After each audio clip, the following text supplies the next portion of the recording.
Il est 8h01 et vous êtes sur Studio Kalita. Nous sommes le vendredi 12 janvier 2018. Olivier Granilic au micro. Très heureux de vous retrouver pour une heure d'actualité israélienne et internationale.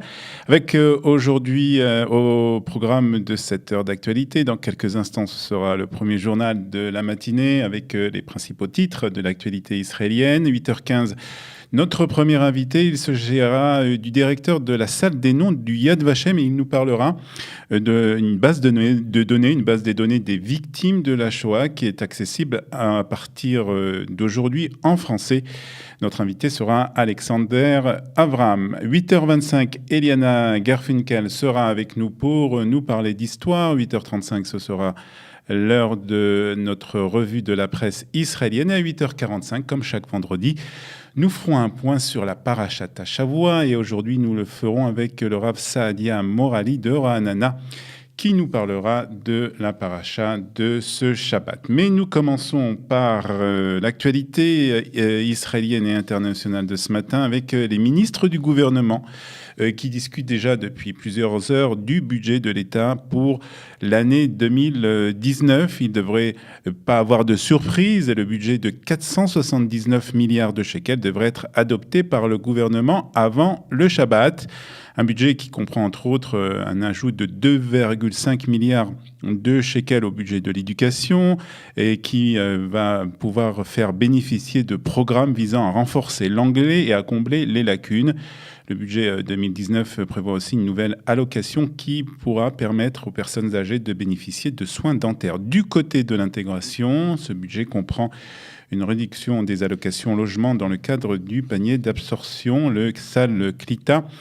Nous reviendrons bien entendu sur ce budget dans les jours à venir quand il sera adopté. Donc comme je vous l'ai dit, si tout se passe bien, ce budget pour l'année 2019, il faut bien noter que c'est la première fois depuis déjà plusieurs années qu'un budget de l'État est adopté un an avant qu'il rentre en vigueur.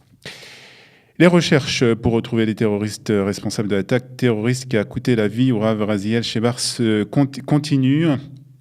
La ville de Naplouse a été bouclée et des manifestations organisées par des Palestiniens ont eu lieu hier en Judée-Samarie. Des responsables palestiniens ont déclaré que 2 manifestants, des adolescents, avaient été tués par des soldats israéliens hier lors donc de manifestations le long de la frontière avec la bande de Gaza.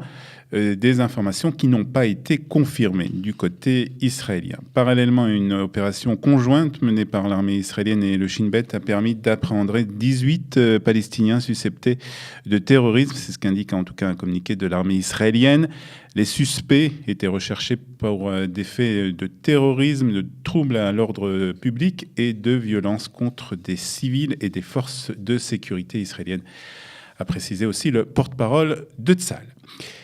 Il y a en moi de la colère, mais aucun sentiment de vengeance. C'est ce que déclare Yael Shevar, 48 heures après que son mari, le Rav Raziel Shevar, a été abattu par les balles d'un terroriste palestinien sur la route 60. C'était près de Chavat Gilad. Elle a ajouté que son mari a été tué alors qu'il revenait d'une Brit Mila et qu'il était en route pour faire une autre mitzvah. Yael Shevar a lancé un appel hier au Premier ministre. Nous voulons vivre ici comme des Juifs fiers et non pas comme des voleurs de terre. C'est ce qu'a déclaré donc, la veuve du Rav Shevar. De son côté, le frère du Rav Raziel Shevar a lui rejeté les appels à la vengeance entendue le jour des obsèques. Mon frère était un homme de paix et de joie et agissait pour rapprocher les hommes entre eux, a déclaré donc le frère du Raziel, de Raziel Shevar.